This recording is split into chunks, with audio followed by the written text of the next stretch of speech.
안녕하십니까, 주식공선생입니다. 오늘은 초보자분들을 위해서 간단하고 중요하고 흔히 쓰이는 가격 이동 평균선 보조지표에 대해서 설정하는 방법과 간단한 용어 설명을 해드리도록 하겠습니다. 보통 우리가 차트를 펴게 되면은 이렇게 선들이 이렇게 나열되어 있는데요. 이 선들이 무엇을 의미하는지 한번 공부를 해보도록 하겠습니다. 보통 이렇게 위에 보시면은 이렇게 50, 20, 60, 120 키움 기준으로 키움 증권 기준으로 이렇게 제공이 되는데요. 이 수치는 얼마든지 여러분들이 이렇게 지표 설정해서 숫자를 바꿀 수도 있어요. 자, 이런 식으로 예를 들어서 25로 바꾸고 뭐 30으로 바꾸고 막 바꿔볼게요. 이런 식으로 이렇게 바꿔봤을 때 이 선들이 똑같이 이렇게 막 움직이죠. 자, 이제 이런 게 좀 싫다. 그랬을 때는 이걸 누르고서 바깥으로 보내버리면 그냥 삭제가 되고, 또 기본적으로 차트가 나는 처음에 다 지워져서 헷갈린다 그랬을 때는 오른쪽 마우스 눌러서 기본 차트를 누르시면 이렇게 초기화 하시겠습니까? 이 문구 나오면 확인 누르시면 다시 처음으로 돌아가게 돼요. 다시 한번 지우는 것은 이렇게 나갔다가 지우고 다시 하는 것은 여기서 기본 차트. 근데 만약에 우리가 이제 하나씩 지우고 싶잖아요. 그랬을 때는 만약에 여기서 이제 추가를 한번 더 해볼게요. 자, 추가를 하면 가격 이동 평균선 이것만 쳐도 이렇게 나오는데, 자, 똑같이 하나 더 나왔죠. 자, 이랬을 때 바깥으로 보내버리면 그건 사라지게 돼요. 다시 한번 추가. 여기서 오늘은 이평선 강의니까 이평선에 대해서만 설명을 간단히 해드릴게요. 자, 이게 보시면 보통 50, 20, 60, 120 이렇게 사용하는데 그 외에 이제 몇 가지가 더 나왔죠. 자, 이랬을 때 이것을 이제 보통 사람들은 많이 쓰는 선 중에 하나가 또 240이라고 해서 1년선이죠. 1년선.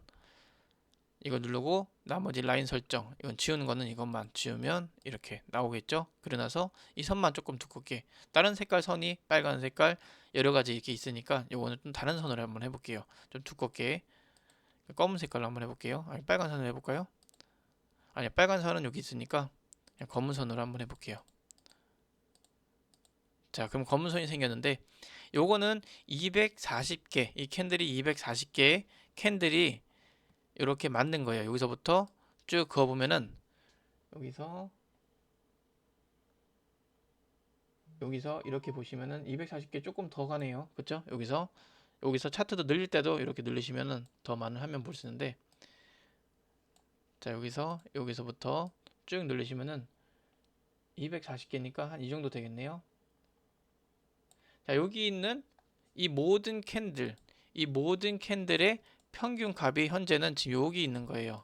자, 지금 요 자리에서는 이 가격을 평균을 올렸지만 여기서는 좀 내리고 있잖아요. 그래서 지금 240일 동안의 평균 가격은 지금 위치가 여기 있다는 거예요. 그러니까 즉 240일 동안에 이 종목을 보유하고 있는 사람들은 보통 대부분 사람들이 평균 가격이 여기 있다 이렇게 보셔도 무방할 수 있는데요. 물론 여기서 산 사람은 내려왔을 때 손실이 될 수 있겠죠. 그러니까 어느 정도 통계치만 전체적인 흐름을 나타낸 것이지, 자기가 여기 샀다고 해서 이평선 여기 있어서 나는 이만큼의 평단인데 이라고 할 수는 없겠죠. 그러니까 자기마다 평단이 다르기 때문에. 그리고 이제 보통 5일 같은 경우는 그렇게 해서 5일 동안, 주식은 보통 토요일 그리고 일요일은 매매를 안 하죠. 그래서 5일 동안 월, 화, 수, 목, 금 이렇게 평일 동안, 그리고 10개는 마찬가지로 보름, 그리고 20은 또 계산해 보면 일주일 동안에 20일 동안 매매를 한다 보통. 그래서 20일 한 달 선이라고 볼 수도 있고, 또 60 같은 경우는 3달, 보통 이제 주식은 1분기, 2분기, 3분기, 4분기 실적 발표가 있는데요.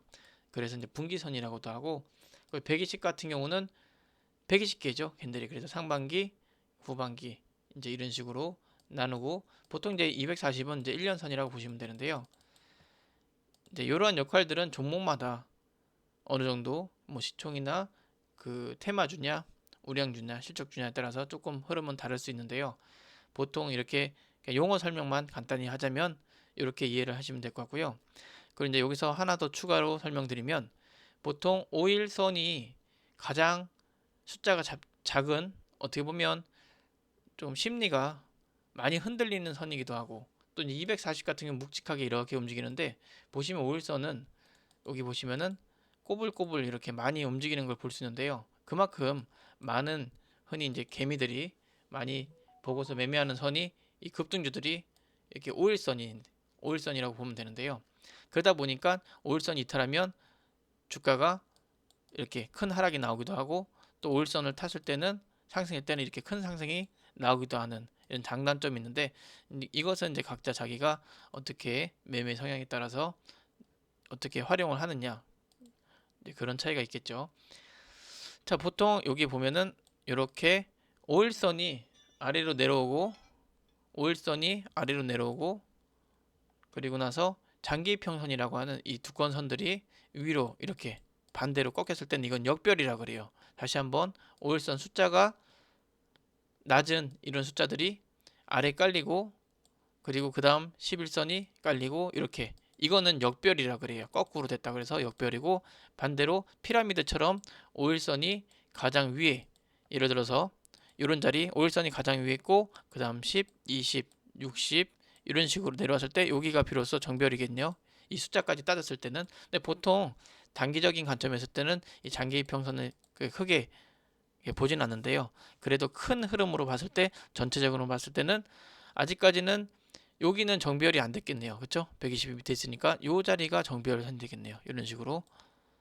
근데 이제 이거 같은 경우는 장기 평선 같은 경우는 이렇게 흐름이 둔하지만, 이렇게 5일선, 11선 얘네들은 이렇게 팔랑팔랑 많이 움직이기 때문에 언제든지 여기서 역전이 될 수도 있고 다시 올릴 수도 있고, 이제 이런 것을 자기가 중장기냐 또는 단기냐, 그런 차이는 어느 정도 있겠죠.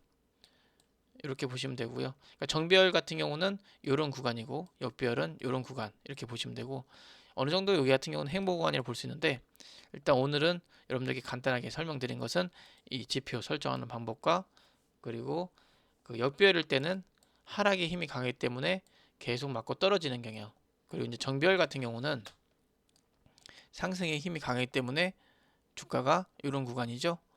자꾸 이평선을 밟고 이렇게 올라가려고 하는 성질이 있다.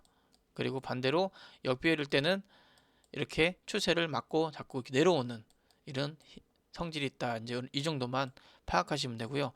그리고 이평선이 이렇게 많이 벌어지면, 즉 이격이 벌어졌다고 하는데요. 이렇게 이평선들과 사이가 많이 벌어졌을 때 이런 자리는 이격이 많이 벌어졌다. 즉 부채꼴로 이렇게 벌어졌다. 이렇게 생각을 하시면 되는데요.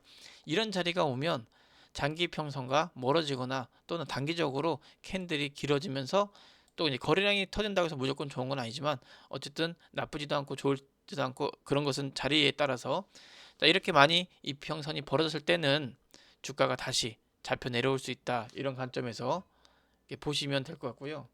또 반대로 또 주가가 많이 내려가면 우리가 이제 올라가는 거는 두렵지 않게 사는데 내려가는 것은 사기가 조금 힘들죠.